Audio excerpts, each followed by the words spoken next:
Depuis l'Antiquité, des athlètes ont tenté d'améliorer leur performance par d'autres moyens que l'entraînement. Lors des Jeux olympiques antiques, les athlètes grecs mangeaient de la viande de chèvre pour mieux sauter ou de la viande de taureau pour mieux lancer. L'avènement du sport de compétition moderne s'est accompagné du développement de techniques de dopage de plus en plus sophistiquées. Selon la discipline, des effets très différents peuvent être recherchés. Des changements morphologiques par exemple avec de l'hormone de croissance, une amélioration de l'endurance en augmentant l'oxygénation du sang avec de l'EPO,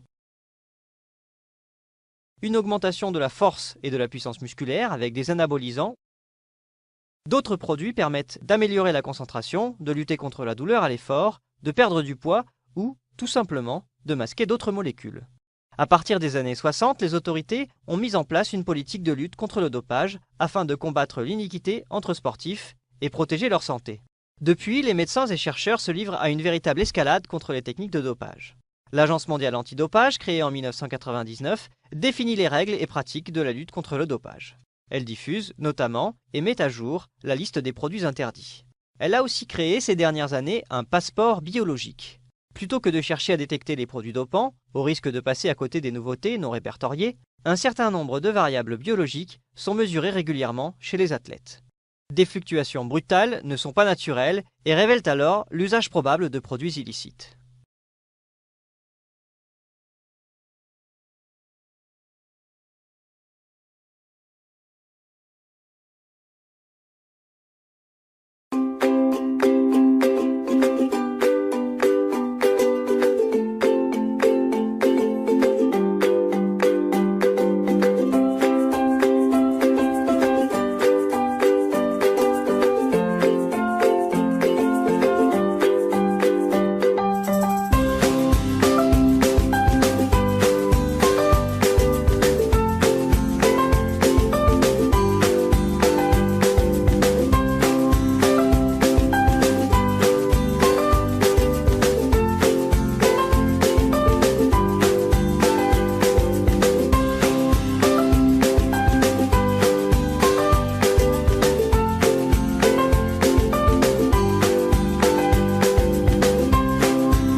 Selon moi, aucune substance aidant la performance dans le sport devrait être acceptée par des organisations sportives. C'est des substances qui aident la performance et du coup, les résultats sont forcés. Il y a des organisations qui vont définir le genre de substance qu'on peut prendre ou le genre de médicaments qu'un sportif peut prendre avant la compétition. Mais d'après moi, aucune substance qui aide la performance devrait être acceptable par les organisations sportives. Selon moi, je pense que l'utilisation de substances non légales ne devrait pas être permise pour améliorer la performance d'un joueur parce que, premièrement, les résultats ne vont pas être pareils. C'est pas juste pour l'autre joueur qui a pratiqué, qui a fait son sport sans utiliser aucune substance, puis celui qui utilise une substance puis qui gagne, je trouve que c'est de la tricherie puis c'est pas honnête. Alors c'est ça. Personnellement, je dirais que si un sportif prend des substances pour aider sa performance sportive, il ne prend pas sa responsabilité en main en tant que sportif. Les sportifs doivent s'entraîner et non perdre leur temps à prendre des substances pour aider leur performance. Beaucoup de sportifs s'entraînent trop et quand il arrive le moment des compétitions, ils sont vidés d'énergie. En prenant des substances et dans sa performance, ça ne fait que les booster un peu. C'est sûr qu'il y a des substances nocives et exagérées que les organisations sportives ne devraient pas accepter, mais je pense que quelques-unes comme les perfusions de vitamine B devraient être légales. Selon moi, les sportifs ne devraient pas utiliser de la drogue parce que, encore, le sport, c'est fait pour établir tes compétences. C'est pas fait pour savoir c'est qui a la meilleure drogue. Merci beaucoup, Samuel. Il y a le côté illégal et illégal de la chose. que selon moi, même si c'est illégal, certains athlètes vont se droguer. Donc si on rend ça légal, tout le monde va se droguer et tout le monde va être fort. Fait que dans le fond, d'un certain côté, je suis pas, parce que de toute manière, il va toujours en avoir du dopage. Donc pourquoi pas juste légaliser la chose, comme ça tout le monde peut être égal en se dopant. Merci beaucoup. Pour moi, un athlète qui se dope n'est pas honnête envers son sport et envers lui-même, première des choses. S'il gagne une médaille, premièrement, il a triché. S'il gagne une médaille, disons, moi, je ne serais pas fière à sa place. Si on a besoin d'une substance pour performer, autrement dit, ça défait le but de s'entraîner et de mettre tous les efforts dans le sport. Et c'est mon avis. Bon, à mon avis, quelqu'un qui se dope nuit à ses partisans et nuit aussi à ses collègues. Moi, personnellement, je trouve que la meilleure chose, c'est de s'abstenir dans ces choses-là. Comme ça, c'est juste pour tout le monde.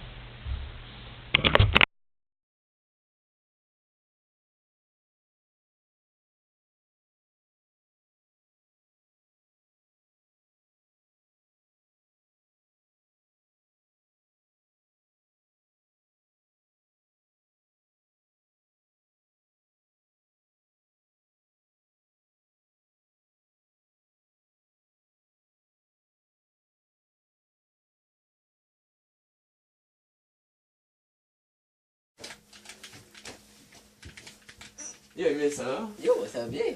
Ouais, toi? Ouais. Bon. Moi, j'ai fait un petit peu. Ouais, c'est pas cadeau. Ok, ouais. Yo, les boys, ça va? Ça va? C'est-tu joué, Ben? Ah ouais, merci. Ouais. Ah non, c'est correct, je joue. Yo, les navets. Yo, ça va? Ouais, Yo, oui, ça va? ok. Moi, je suis trop loin. Non, mais c'est bon. Bon. Est-ce que vous avez entendu d'Armstrong qui se dopait puis était renvoyé? Ouais, j'ai un peu regardé ça en journal, j'ai un peu vu ce qui s'est passé. Puis qu'est-ce que vous pensez des athlètes qui se dopent? Ouais, je pense que c'est pas fait que les athlètes se dopent parce que les performances vont être beaucoup plus grandes chez les athlètes qui se dopent et chez les athlètes qui se dopent pas. Fait que ça se peut que les performances athlétiques soient différentes chez chaque athlète. En effet. Ouais. Mais moi, selon moi, je trouve que ça respecte pas les autres athlètes. Comme, admettons, un athlète qui se dope pas, qui finit dernier, je le respecte plus qu'un athlète qui va doper, qui va faire un premier, comme Armstrong, admettons. Mais ouais, moi je trouve que ça respecte pas les autres athlètes. Ben, moi aussi, je suis d'accord avec ton point, Ben. Mais quand même, moi, il y a aussi l'égalité entre les joueurs. Que, mettons, il va y avoir un joueur qui lui va se doper, il va faire des meilleurs résultats que l'autre, ça va pas être égal pour l'autre joueur, que lui, il va être moins bon, mais qu'il se dope pas. Ouais. Fait que c'est pas mal le même point. Ouais. Mais c'est bon. D'accord. Ouais. C'est bien, Mais comme, moi je trouve qu'en même temps, des fois, genre, les athlètes, s'ils se trouvent pas bons, puis là, ils veulent comme se dépasser, genre, si on prenne un peu, genre, juste pour comme booster leur performance, mais en même temps, pas pour trop tricher. Je trouve que c'est quand même correct parce qu'il y en a qui sont poches. Ouais, mais ça fait Pas aussi. poche, mais c'est comme en même genre, ouais, en même temps, comme il faut qu'il y ait. Ouais. Mais c'est quand même un produit dangereux, puis les performances sportives vont pas être les mêmes chez chaque joueur. Alors, je trouve que c'est la triche pour se doper. Ouais. C'est vrai. Ouais. Puis aussi, quand un athlète dopé, il est pas honnête en partant. Puis je trouve que c'est pas honnête envers son sport en général, qui habituellement, quand il a été, mettons, inventé, c'était pas marqué qu'il fallait se doper pour participer. Donc, ouais, c'est pas honnête envers son sport. Ouais, c'est un bon point.